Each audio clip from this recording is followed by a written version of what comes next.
नमस्कार, आदाब। आप सभी का स्वागत है CIB इंडिया न्यूज पर। आइए शुरू करते हैं खबरों का सिलसिला। रामनगरी अयोध्या में सभी धार्मिक स्थलों को श्रद्धालुओं के खोलने के निर्णय से अयोध्या के संतों और मुस्लिम धर्म गुरुओं में प्रसन्नता है। उन्होंने सरकार के इस निर्णय का स्वागत किया है। रामलला के मुख्य पुजारी आचार्य सत्येंद्र दास कहा है कि मंदिरों को खुलने से अयोध्या की अर्थव्यवस्था में सुधार होगा। वहीं केवड़ा मस्जिद के इमाम हाजी मोहम्मद सलीम का कहना है कि मस्जिदों में पूरी तरह सोशल डिस्टेंसिंग का ध्यान रखते हुए लोगों को प्रवेश की अनुमति दी जाएगी। लॉकडाउन के चलते लंबे समय से रामनगरी में मठ मंदिरों में श्रद्धालुओं के प्रवेश पर प्रतिबंध था। अब इन बंद पड़े मठ मंदिरों और मस्जिदों को पुनः श्रद्धालुओं के लिए खोलने के लिए शासन ने एडवाइजरी जारी कर दी है। सरकार के इस निर्णय से अयोध्या के संतों, महंतों और मुस्लिम धर्म गुरुओं में प्रसन्नता है। उन्होंने सरकार के इस निर्णय को उचित बताया है। रामलला के मुख्य पुजारी आचार्य सत्येंद्र दास ने कहा है कि वैश्विक महामारी के चलते 2 महीने से अधिक समय तक रामनगरी के सभी धार्मिक स्थल श्रद्धालुओं के लिए बंद रहे। कोरोना का संक्रमण लंबे समय तक चलने वाला है। ऐसे में सरकार बचाव के साथ धार्मिक स्थलों को खोलने की व्यवस्था दे रही है। शासन का यह निर्णय स्वागत योग्य है। आचार्य सत्येंद्र दास ने कहा है कि कोरोना संक्रमण का खतरा बूढ़ों और बच्चों को ज्यादा है। उन्हें धार्मिक स्थलों पर दर्शन करने से बचना चाहिए। अपने बचाव में ही बचाव है। वहीं हनुमानगढ़ी के महंत राजू दास का कहना है कि लंबे समय से मठ मंदिरों के बंद होने से उनकी अर्थव्यवस्था चरमराने लगी थी। इसी समस्या से संतों महंतों ने शासन और प्रशासन को अवगत कराया था। सरकार का धार्मिक स्थलों को खोले जाने का निर्णय मठ मंदिरों के हित में है। वहीं वैश्विक महामारी से बचाव के उपाय के साथ श्रद्धालुओं को दर्शन कराने की व्यवस्था की जाएगी। वहीं केवड़ा मस्जिद के इमाम हाजी मोहम्मद सलीम ने कहा है कि शासन की ओर से निर्धारित संख्या में लोगों को मस्जिद में प्रवेश दिया जाएगा। शासन और प्रदेश प्रशासन के निर्देशों का पूरी तरह से पालन कराया जाएगा। मस्जिद में डिस्टेंसिंग का पालन किया जाएगा। उसका रामजन्म में क्या बस करेंगे? बहुत अच्छी बात है, मंदिर खुल रहे हैं और भक्तगण आगे दर्शन करेंगे और इसके बाद में मंदिर मस्जिद सभी खुल जाएंगे। जो सरकार का निर्देश है उसका भी साथ साथ पालन करना चाहिए, क्योंकि इस कोरोना से बचने के लिए कुछ अपने ही लोगों को व्यवस्था करना पड़ेगा, जिससे मास्क लगा करके जाए और साथ ही साथ दूरी बना के जाए, एक साथ 5 लोगों से अधिक न जाए।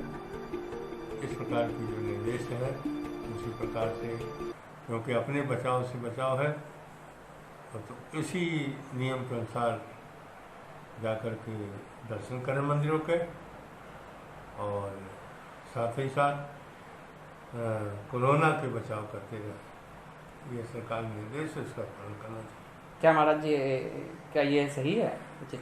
देखिए, जितना रोक लगा है अभी तक कोई रोक इसलिए नहीं लगता था, कोई जरूरी नहीं था। जो भी रोक लग रहे क्योंकि ज़्यादा प्रभावित वृद्ध होते हैं और बच्चे होते हैं, इससे बच्चों को वृद्ध को रोका गया है और इनके भीड़ इकट्ठा न हो, वही लोग घर में रहें, बाहर नहीं निकलें। इसी उद्देश्य से ये कहा गया है कि वृद्धों को और बच्चों को न जाने दिया जाए, तभी हम इस कोरोना जैसी महामारी से विजय प्राप्त कर सकते हैं। सरकार को साधुवाद देंगे, धन्यवाद देंगे कि लगातार लॉकडाउन में पूरा देश का आम जनमानस मोदी जी के साथ कंधा से कंधा मिला के चल रहा है और उम्मीद करते हैं कि हम विजय मोदी जी के नेतृत्व में हासिल करेंगे, योगी जी के नेतृत्व में हासिल करेंगे।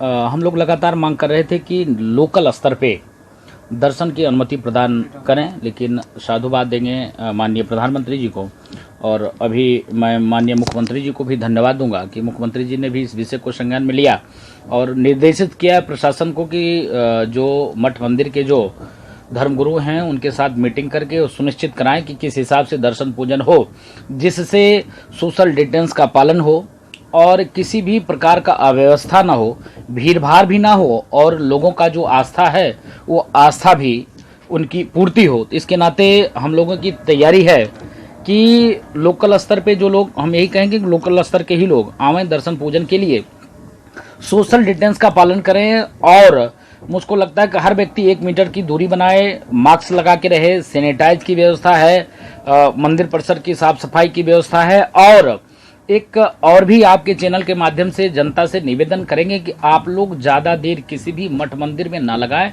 आए चौखट से थोड़ी दूर रहें, भगवान का दर्शन करें और आगे बढ़ते रहें, ना प्रसाद के चक्कर में पड़े, ना तिलक लगाने के चक्कर में पड़े। क्योंकि देखिए ऐसा है कि जब रहेगा जान तभी बचेगा जहान।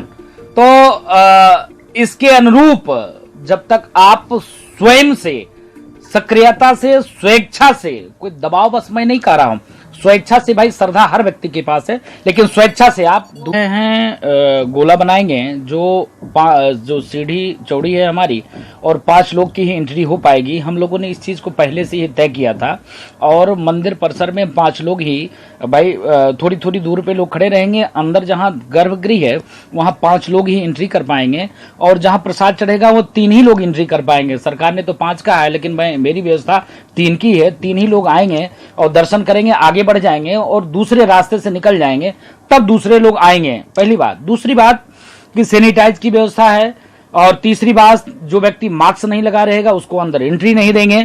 तो मैं चाहूंगा प्रशासन का लोग सहयोग करें और मंदिर परिसर के भी लोग सहयोग से ऐसी व्यवस्था सुनिश्चित किया गया है और मुझको उम्मीद है कि सकुशल लोग शांतिपूर्ण तरीके से भगवान का दर्शन पूजन कर सकेंगे। ऐसी व्यवस्था मंदिर प्रशासन की तरफ से किया जा रहा है।